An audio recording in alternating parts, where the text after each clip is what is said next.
সম্মানিত দর্শক, বাংলাদেশ জাতীয়তাবাদী দল বিএনপি এই দলটির যে সম্ভাবনা জুলাই আগস্ট বিপ্লবের পর যেভাবে জ্বলে উঠেছিল এটি ক্রমশ ম্রিয়মাণ হতে চলেছে।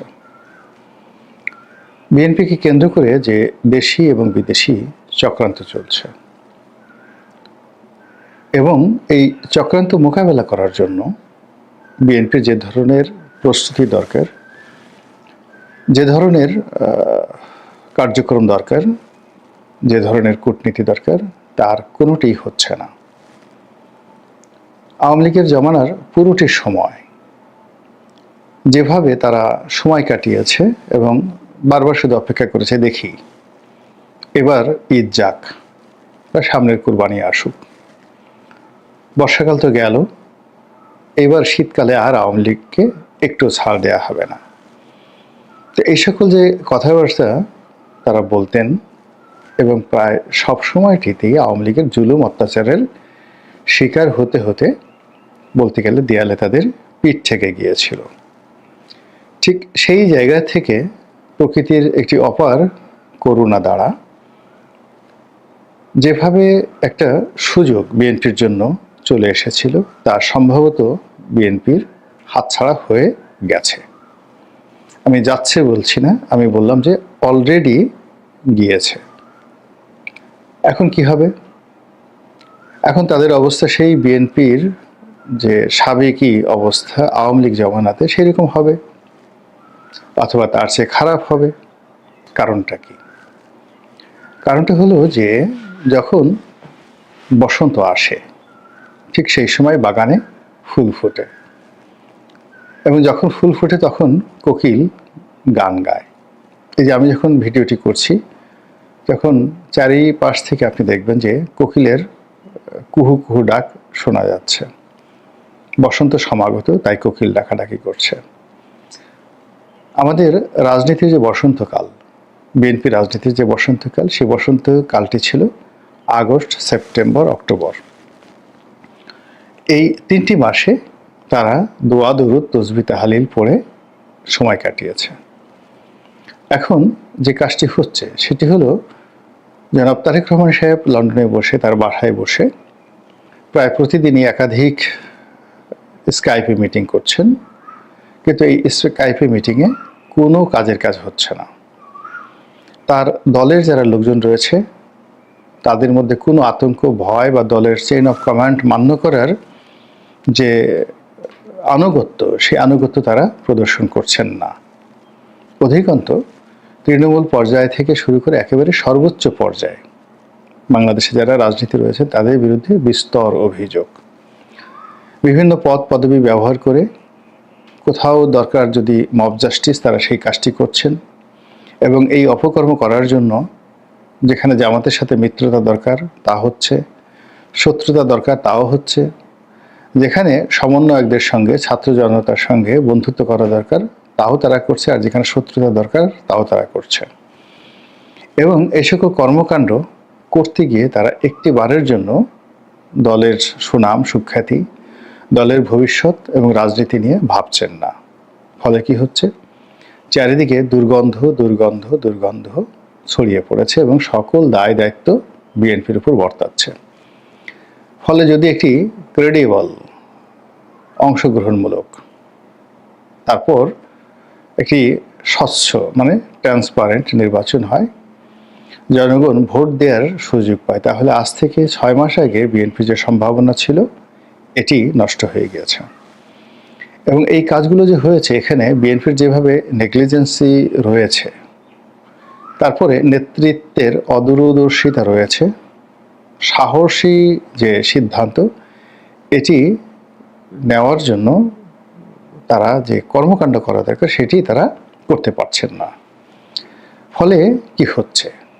বিএনপি যারা প্রতিপক্ষ তারা মাঠ দখল করে ফেলেছেন এবং আমরা এখন ছাত্রদের এই নতুন রাজনৈতিক দলকে অনেকে তুচ্ছ করছি, তাচ্ছিল্য করছি, কিন্তু বাস্তবতা হলো যে পৃথিবীর ইতিহাসে আপনি যখন কাউকে তুচ্ছ করবেন, তাচ্ছিল্য করবেন, সেটা মশা হোক, মাছি হোক, দেখা গেল সেই মশা এবং মাছির যে জীবাণু কামড়, এতেই কিন্তু আপনার প্রাণ যাবে। শেখ হাসিনার পতনের একটু ইতিহাস দেখুন। তিনি বিএনপিকে শেষ করার চেষ্টা করেছেন, জামাতকে শেষ করার চেষ্টা করেছেন এবং অনেকাংশে সফল হয়েছেন। দুটো রাজনৈতিক দলের যে শীর্ষ নেতৃত্ব রয়েছেন তাদের অনেককে কবরে পাঠিয়ে দেওয়া হয়েছে, অনেককে ফাঁসিতে লটকানো হয়েছে, অনেকের মেরুদণ্ড ভেঙে দেওয়া হয়েছে এবং বাকি যারা ছিলেন তারা সকালে একবার গণভবনে হাজিরা দিতেন, আবার রাতে এসে অন্য জায়গায় হাজিরা দিতেন। কখনো ডিজিএফআই, কখনো এনএসআইয়ের হুকুমে তারা চলতেন, আর কখনো লন্ডন থেকে তারেক রহমান সাহেব যে কথা বলতেন সেই কথা প্রেসের সামনে এসে বলতে থাকতেন। তো এই যে রাজনীতির যে ধারাবাহিকতা, এই ধারাবাহিকতা এখনও কিন্তু ওইভাবেই চলছে। অথচ যদি জনাব তারেক রহমান সাহেব সেই আগস্ট মাসের 14 তারিখে 15 তারিখে চলে আসতেন, আমার কাছে মনে হয়েছিল যে আগস্ট মাসের 8-10 তারিখে জনাব তারেক রহমান সাহেবের জন্য বাংলাদেশটা নিরাপদ ছিল না। কিন্তু যেই মুহূর্তে ডক্টর মোহাম্মদ ইউনূস শপথ নিয়ে ফেলেছেন, ওই মুহূর্তে তিনি যদি বাংলাদেশে চলে আসতেন তাহলে পুরো রাজনৈতিক যে নেতৃত্ব এটি তার হাতে থাকতো। কিন্তু এখন যে পরিবেশ পরিস্থিতি তৈরি হয়েছে, এখন তিনি যদি চানও চেষ্টা করেন বাংলাদেশে আসার জন্য, সেটি হয়তো সম্ভব হবে না। বিভিন্ন কারণে এটি তার জন্য খুব ডেঞ্জারাস একটা গেম হয়ে যাবে। আমাদের দেশে 21শে আগস্টের গ্রেনেড হামলা হয়েছে, এটা আমরা জানি। কে করেছে, কারা করেছে, আমরা এখন পর্যন্ত জানি না। তো পাবলিক মিটিংয়ে গ্রেনেড হামলা চালানোর যে ইতিহাস এই বাংলাদেশে আছে।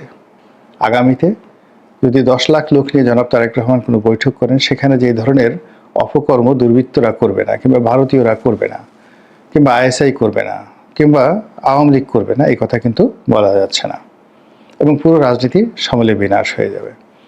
তো ওই পরিবেশ এবং পরিস্থিতি সামাল দেওয়ার জন্য যে ধরনের প্রশাসনিক ভিত্তি, রাজনৈতিক ভিত্তি এবং যে ধরনের জনসংযোগ দরকার ছিল, এই সময়টা এখন পার হয়ে গেছে। এখন বিএনপির বিরুদ্ধে বলতে গেলে ইউনূস সরকার, তারপর রাষ্ট্রের যে গুরুত্বপূর্ণ অর্গানগুলো রয়েছে, সব জায়গাতেই বিরক্তি চরমে। বিএনপির পক্ষ থেকে যে সকল রাজনৈতিক নেতৃবৃন্দ সরকারের সাথে যোগাযোগ করছেন, সামহাও তাদের মধ্যে কোনো অ্যাডাপশন হচ্ছে না।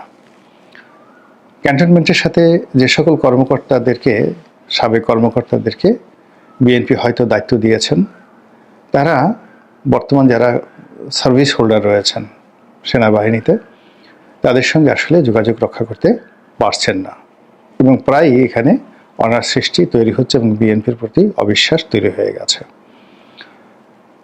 তারপর ছাত্র জনতা যারা আছেন এই মুহূর্তে, তাদের কারোর সঙ্গে বিএনপির কোনো সম্পর্ক এখন পর্যন্ত হয়নি।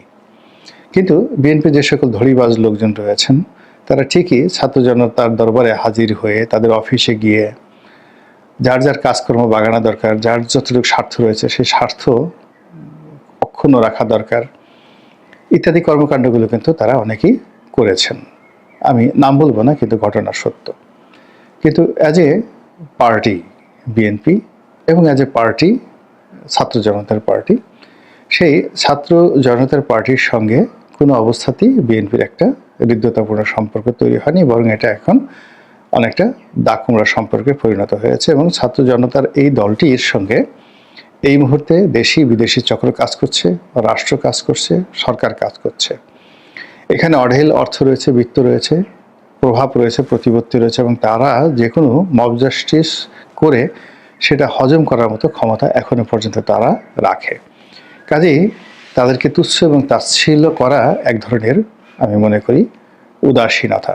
নির্বুদ্ধিতা বলার দুঃসাহস আমার নেই, কেননা বিএনপিতে যারা আছেন প্রায় সবাই আমার সাথে জ্ঞানী গুণী। আমি আমার বাইরের দৃষ্টিকোণ থেকে, আমার যেহেতু একটা প্ল্যাটফর্ম রয়েছে, তাই আমি কথা বলতে পারছি। হয়তো অনেকে বলছেন না, কিন্তু আমি মনে করি রাজনীতি বা অন্য যে কোনো বিষয় তারা আমার চেয়ে অনেক অনেক বেশি জানেন এবং বোঝেন। তো যেটা বলছিলাম, যে এই কারণে কি হলো, এই ছাত্রদের সাথে তাদের সম্পর্কটা তারা এখন স্ট্যাবল করতে পারেনি, বিএনপির সঙ্গে তাদের সম্পর্কটা স্ট্যাবল করতে পারেনি। আর অন্যদিকে দল ভাঙা এবং গড়ার যে অতীত কর্মকাণ্ড রাষ্ট্রের পক্ষ থেকে হয়, সেই কর্মকাণ্ডগুলো কিন্তু দ্বিধার্থে এগিয়ে চলেছে। আর এর মধ্যে আপনি দেখবেন ছোট ছোট রাজনৈতিক দল, কেউ চীন যাচ্ছে, কেউ ইউরোপে যাচ্ছে, কেউ মক্কা যাচ্ছে, কেউ মদিনা যাচ্ছে, এবং যার যার মধ্যে করে তারা কিন্তু আতঙ্কগ্রস্ত আছে। নতুন একটা ভাঙাচোরা হচ্ছে ছোট বড় সব দলের মধ্যেই। আওয়ামী লীগকে মাঠে নামানোর জন্য বিভিন্ন অ্যাঙ্গেল থেকে চেষ্টা করা হচ্ছে। এখানে শেখ হাসিনার কাউন্টার একটি গ্রুপ দাঁড়া করানোর চেষ্টা করা হচ্ছে। আওয়ামী লীগ থাকবে, কিন্তু শেখ পরিবার থাকবে না, শেখ হাসিনা থাকবে না। এখনো পর্যন্ত কনক্রিট কোনো কিছু হয়নি।